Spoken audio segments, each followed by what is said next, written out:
नमस्कार मित्रों, स्वागत है आपका आपके अपने YouTube चैनल पे महाराज कपिल के साथ। दोस्तों, कैसे हैं आप?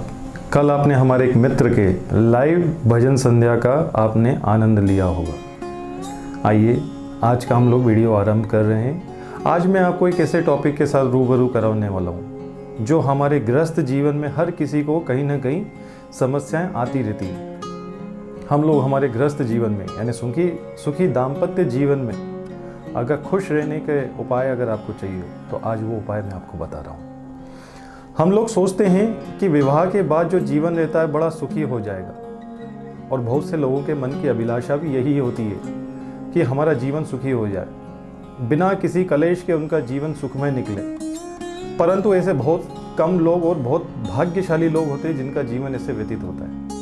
कई बार तो वैवाहिक जीवन में छोटे से झगड़े अथवा छोटी छोटी बातें इतना विकराल रूप धारण कर लेती है, इसमें अनेक दंपतियों का विवाह विच्छेद तक हो जाता है, जीवन से प्रेम ही समाप्त हो जाता है। तो आज मैं आपको ऐसे अनुभूत प्रयोग बता रहा हूँ जिसको आप अपने जीवन में अपना कर आपके वैवाहिक जीवन को सुखमय बना सकते हैं। ये छोटे से प्रयोग हैं और बहुत सरल से हैं। प्रयोग बताने से पहले अगर अभी तक आपने हमारे चैनल को सब्सक्राइब नहीं करा है तो सब्सक्राइब कर लीजिए।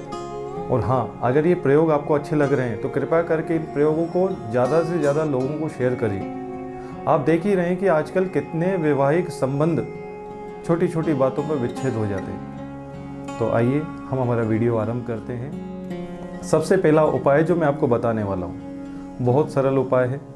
पति पत्नी जब भी रात को सोएं तो बिस्तर के नीचे 11-11 गोमती चक्र रखकर सोएं। इसको रखने से क्या फ़ायदा होगा? इसको रखने से आप दोनों के जीवन में एक तो आपको स्वास्थ्य अच्छा मिलेगा, दोनों में प्रेम बढ़ेगा और आप दोनों का व्यवहार मधुर हो जाएगा, यानी दोनों आपस में प्रेम करने लग जाएंगे। बस ये छोटा सा एक सरल उपाय करो, इस उपाय से भी आपको बहुत प्रभाव मिलेगा। दूसरा उपाय आपको बता रहा हूँ, सप्ताह में केवल एक बार, वंस इन अ वीक, सप्ताह में केवल एक बार आपको ये करना है कि नमक के पानी के साथ हमें पोछा लगाना है। इससे हमें फ़ायदा क्या होगा? इससे फ़ायदा ये होगा कि आपके घर में जो भी नेगेटिविटी है, नमक जो रहता है खुद ही उस नेगेटिविटी को एब्जॉर्ब कर लेता है और उसको बाहर जाकर फेंक दिया जाता है। तो आप देखेंगे आपके घर में जो भी नेगेटिविटी है या आपस में कलेश हो रहा है तो वो कलेश दूर हो जाएगा। तीसरा उपाय आपको बता रहा हूँ, मंगलवार, गुरुवार और शनिवार, इस दिन शौर्य क्रिया, अर्थात शौर्य क्रिया बोले तो बाल नहीं कटवाने चाहिए, दाढ़ी के बाल नहीं कटवाने चाहिए, सर के बाल नहीं कटवाने चाहिए। शास्त्र में तो यहाँ तक का लिखा गया है मंगलवार, गुरुवार, शनिवार और रविवार, इन 4 दिनों में बाल नहीं कटवाने चाहिए। इसको कटवाने से इस दिन के अभिमानी देवता उस प्राणी के लिए आयु क्षीण करते हैं, इसलिए नहीं कटवाने चाहिए।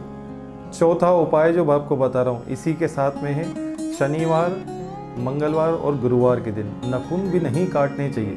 नाखून काटने से क्या होता है? कर्जा बढ़ता है, व्यक्ति कहीं ना कहीं किसी न किसी तकलीफों में दबा हुआ रहता है, इसलिए इन दिनों अपने को यह नहीं करना है। ये करेंगे तो कहीं ना कहीं से परमात्मा की कृपा से आपके ऊपर बोझ बना रहेगा, इसलिए आप अगर परमात्मा की कृपा चाहते हैं तो ये कार्य न करें। पांचवा उपाय बहुत सरल है, घर में गौमूत्र लाकर रखें। अगर गौमूत्र आपको नहीं मिल पा रहा है तो हमारी संस्था से आप गोमती चक्र और गौमूत्र दोनों प्राप्त कर सकते हैं और गौ अर्क भी प्राप्त कर सकते हैं। उस गौ अर्क को आप पी भी सकते हैं। मगर जो गौ अर्क का जो मैं उपाय बता रहा हूँ इसको एक स्प्रे बॉटल में भर दें। महीने में केवल 3 दिन आपको क्या करना है, उस बॉटल के साथ स्प्रे करना है पूरे घर में। कौन कौन से दिन? संक्रांति का दिन हो गया, दूसरा अमावस का दिन हो गया और पूर्णम का दिन। इन 3 दिनों में अगर हम लोग स्प्रे करते हैं गौमूत्र का हमारे घर में, इसमें बच्चों को विद्या भी मिलती है, बुद्धि तीव्र होती है और घर में आप दोनों के आपसी संबंध और घर में रहने वालों का स्वास्थ्य अच्छा रहता है। छठा उपाय, अगर पति पत्नी दोनों जने नौकरी पेशे हैं या अगर व्यापार कर रहे हैं तो आप दोनों को केसर मिश्रित दूध पीना चाहिए, केसर का तिलक लगाना चाहिए। जब भी घर से व्यापार के लिए निकलें तो केसर को अपने मुख में रख कर जाना चाहिए। इससे आपका व्यापार अच्छा चलेगा। व्यापार अच्छा चलेगा तो घर में सुख शांति समृद्धि बनी रहेगी। तो ये उपाय आप जरूर करिएगा। और हाँ, साल में एक बार अपनी धर्म पत्नी को कोई ना कोई आभूषण जरूर दिलाइए। आभूषण दिलाने से ये रहेगा, माँ लक्ष्मी की कृपा सदैव आपके ऊपर बनी रहेगी, क्योंकि वो भी गृह लक्ष्मी है आपकी। इसलिए गृह लक्ष्मी का भी सम्मान समय समय पर करते रहना चाहिए। सातवां उपाय, ये भी बहुत सरल उपाय है। सातवां उपाय आपको ये करना है कि नियमित रूप से सुबह सुबह उठकर, जब आप सुबह को जैसे अर्ली मॉर्निंग राइज होते हैं, तो सुबह उठकर एक लोटा भर के पानी का भर लीजिए, उसको घर के द्वार पे डाल दीजिए। बस इतना सरल उपाय करना है।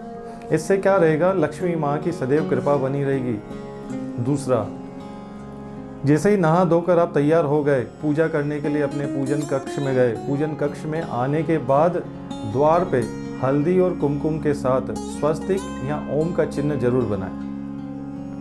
इससे ये रहेगा कि घर में आपके कोई भी क्रिया करता है तो उस क्रिया का प्रभाव जो रहेगा निष्फल हो जाएगा, और आप दोनों के मन में जो उच्चाट रहेगा वो दूर हो जाएगा। और कई बार जो संबंध टूट जाते किसी कारण, किसी की नज़र लग जाती है, वो नज़र भी आपकी समाप्त हो जाया करेगी। आठवां उपाय, अगर आप अपने जीवन को सुंदर बनाना चाहते हैं, जीवन में सुंदरता चाहते हैं, तो मंगलवार के दिन सुंदरकांड का पाठ करिए। सुंदरकांड का पाठ करने से आपके जीवन में सुंदरता आएगी। और समय समय पर किसी ब्राह्मण को बुलाकर सुंदरकांड का पाठ कराएं, उनको भोजन कराएं, दक्षिणा दान करें, तो आप देखेंगे, कहा गया है वैसे बजरंग बली के लिए कि तुम रक्षक काहू को डरना। अगर बजरंग बली है, वो रक्षा करने वाले हैं, तो किस चीज़ की कमी है हमें। उस घर में भूत पिशाच नहीं आते, भूत पिशाच निकट नहीं आवे, महावीर जब नाम सुनावे। महावीर का नाम लेने से, बालाजी का नाम लेने से वैसे ही सारी तकलीफ़ें दूर हो जाती है।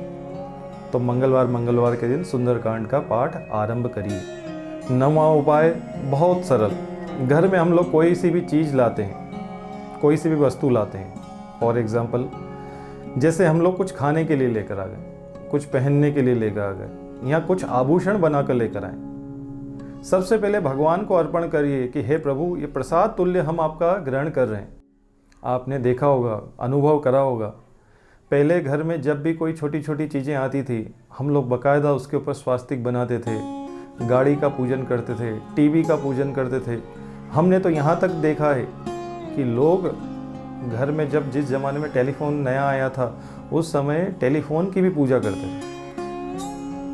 और आजकल क्या हम लोग करते हैं, ये सवाल आप अपने आप से पूछिएगा। 10वां उपाय, संध्या काल के समय हमें केवल इतना करना है, अगर आपके घर में मटका है तो मटके के बाजू एक दीपक लगाइए। अगर मटका नहीं है तो नल के आगे दीपक जरूर लगाइए, यहाँ तो टंकी बनी हुई होगी पानी की, वहाँ पर दीपक जरूर लगा के आइए, और तुलसी के आगे दीपक लगाइए।